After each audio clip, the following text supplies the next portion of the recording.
रोहित की दीदी समीक्षा की शादी अर्पित से हुई थी। रोहित 20 साल का था, जो कि अपना पूरा दिन मोबाइल पर ही निकालता था। कभी पबजी खेलता तो कभी यूट्यूब चलाता।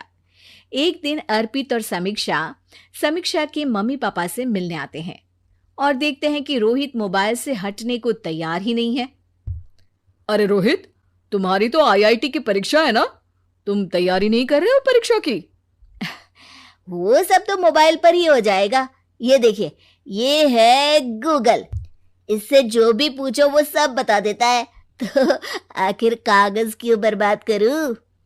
अरे पर तुम इन प्रश्नों की तैयारी बिना लिखोगे कैसे? उसमें क्या है, ये देखिए नोटपैड, बिल्कुल कॉपी जैसा है, इसी पर कर लूंगा। हम जब तुम्हारी उम्र के थे तब हम दोस्त मिलकर प्रश्न हल किया करते थे। उससे हमारी हैंडराइटिंग की भी प्रैक्टिस हो जाती थी और समय का भी अंदाजा लग जाता था। और फिर साथ में हम एक दूसरे की मदद भी कर देते थे अगर कोई अटक जाए तो। आपका जमाना अलग था जीजा जी, अभी जमाना फास्ट और स्मार्ट हो गया है। जमाना क्या, अब तो फोन भी स्मार्ट हो गया है। समय के साथ बदलना पड़ता है जीजा जी। अब बस भी कीजिए, आप हर चीज को लेक्चर में बदल देते हैं। रोहित अच्छा कर लेता है परीक्षा में। इतने में अर्पित के सास ससुर जी आ जाते हैं हॉल में और अर्पित इस बारे में बात नहीं करता। हालांकि अर्पित को लगता तो है कि पूरी तरह मोबाइल पर लगे रहना सही नहीं है, पर वो इस बात को और नहीं छेड़ता।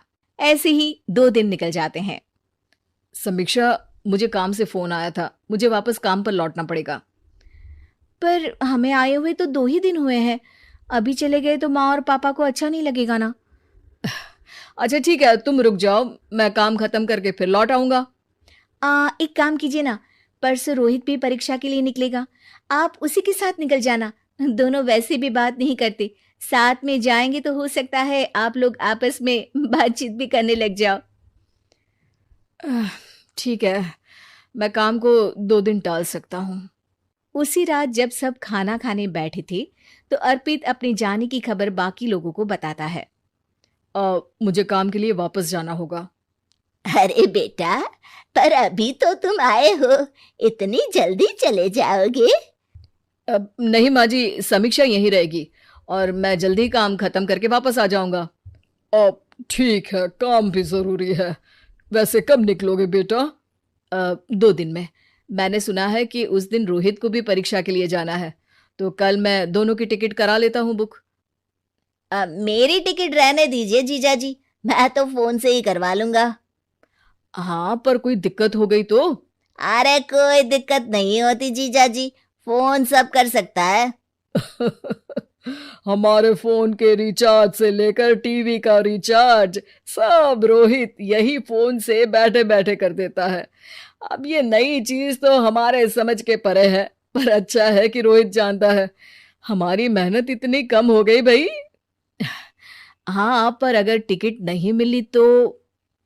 अर्पित की बात पूरी होने से पहले ही बिजली चली जाती है।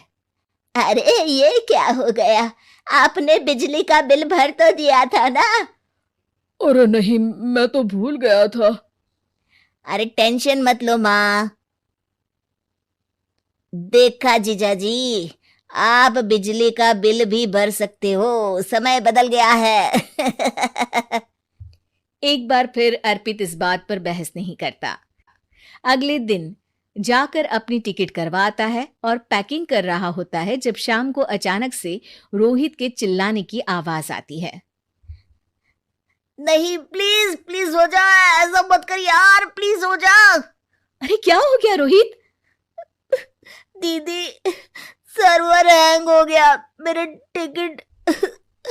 टिकट नहीं हो पाई दीदी। क्या मतलब टिकट नहीं हो पाई? इतने में वहां रोहित के मम्मी और पापा भी आ जाते हैं। अरे क्या हो गया? माँ, मेरा टिकट नहीं हो पाया, सर्वर डाउन हो गया। अरे पर तूने तो बोला था कि हो जाएगा। हो जाता है, पर अब क्या करूं, ये क्या हो गया? अब कल की तो कोई बस भी नहीं है, ना ही अब टिकट मिलेगी ट्रेन की कल के लिए। मुझे तो कोई रास्ता नहीं दिख रहा। अब फिर लगता है मेरा ये साल बर्बाद हो जाएगा। घर पर एकदम से दुख का माहौल छा जाता है और सब रोहित को डांटते हैं, पर इतने में अर्पित वहां आ जाता है। आप सब रोहित को क्यों डांट रहे हैं? आपने ही तो उसे बढ़ावा दिया था ना। लेकिन इसकी लापरवाही के कारण इसकी परीक्षा छूट जाएगी। इसने तो हमसे कहा था कि टिकट हो जाएंगे। हे भगवान, अब क्या होगा? चिंता करने की कोई बात नहीं है। मैंने एक एक्स्ट्रा टिकट करवा ली थी। मैं समझता हूं कि मोबाइल हमारा ही काम आसान करने के लिए है, पर उस पर ही पूरी तरह से निर्भर होना तो गलत बात है ना। रोहित टिकट को देखकर बहुत खुश हो जाता है और जोर से जाकर अपने जीजाजी के गले लग जाता है। सॉरी जीजाजी, मुझे आपकी बात ध्यान से सुननी चाहिए थी, पर थैंक यू सो मच। हाँ बेटा, तुमने तो इसका भविष्य बचा लिया। शिक्षा, दूसरों से मदद मांगना गलत नहीं, पर दूसरों पर निर्भर हो जाना गलत।